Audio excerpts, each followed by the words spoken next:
Hello. Here we are again for one more session of SAT. Any questions that you have, please text the number that I believe should be on the screen. I'm not sure, but if not, then we'll put it shortly. And in the meantime, let's just solve a question or two. Let's see. This is from the published College Board material. So let's choose something here that is okay.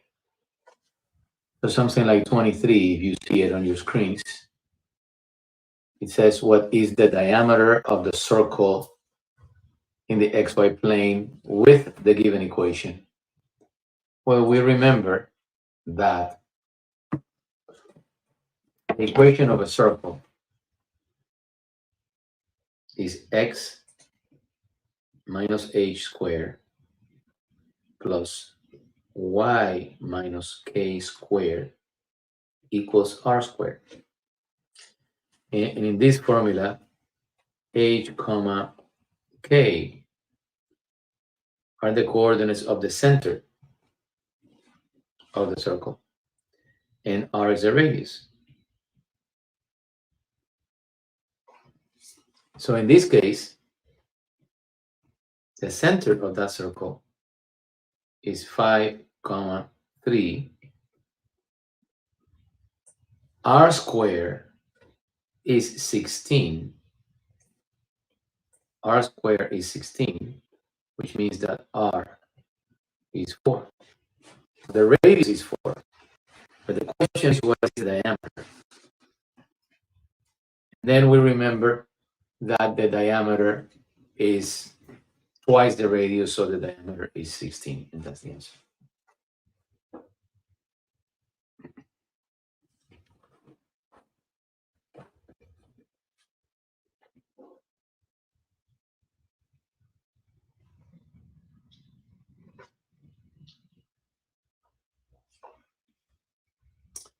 Let's see, something like 19. We remember that if you raise a number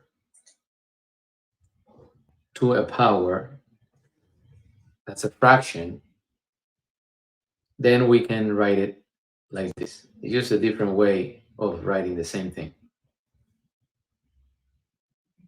So a raised to the 11 over 12 power is equal to the 12th root of a to the 11. Now, once I do that, I start looking to see if I see this as part of the answers, part of the answer choices, but it's not. So maybe one of them actually could be simplified into this form. So let's see what happens. Let's go one by one just to illustrate. A can be written as this.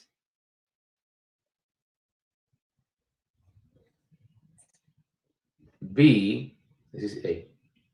B can be written like this.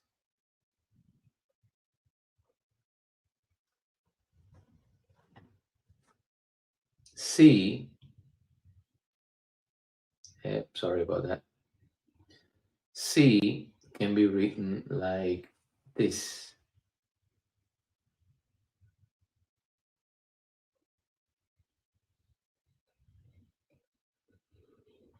And D can be written like this.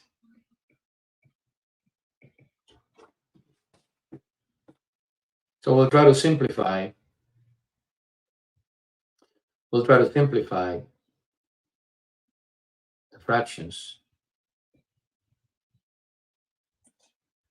And hopefully one of them will be equal to 11 over 12. I'm going to eliminate this and this already, because the denominator is already 12 and 11. And I need the denominator needs to be 12.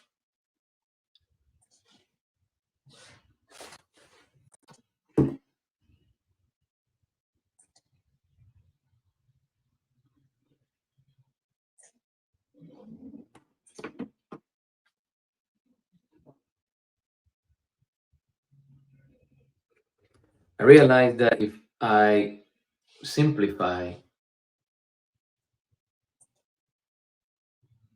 this fraction here, divide by each, the numerator and the denominator, by 12, I get 11 over 12. So that's the answer.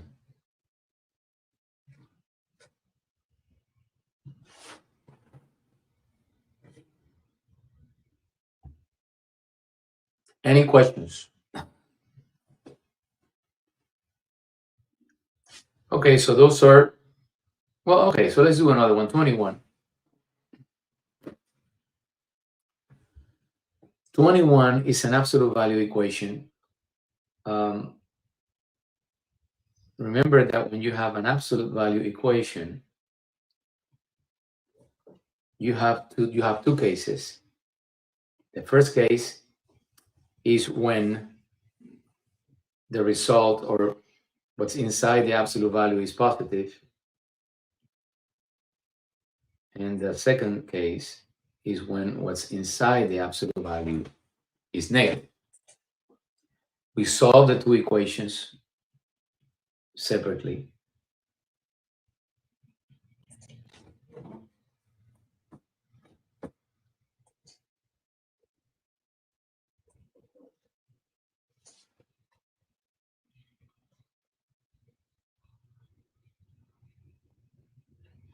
We get 29. And then here,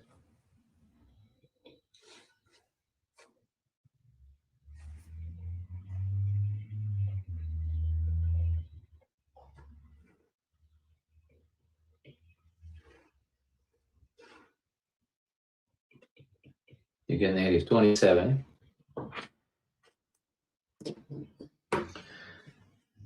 But the question talks about the positive value of x plus 1. Of x minus 1, I'm sorry. X minus 1. So x minus 1, so you have two possible values of x. In this case, x minus 1 is 28. And in this case, x, well, that's it. That's the positive value. So that's the answer. The other one is going to be a negative value.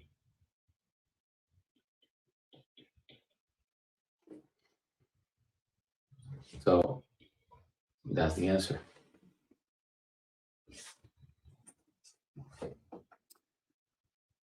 If there aren't any other questions, then we're signing off, and we'll see you tomorrow at the same time.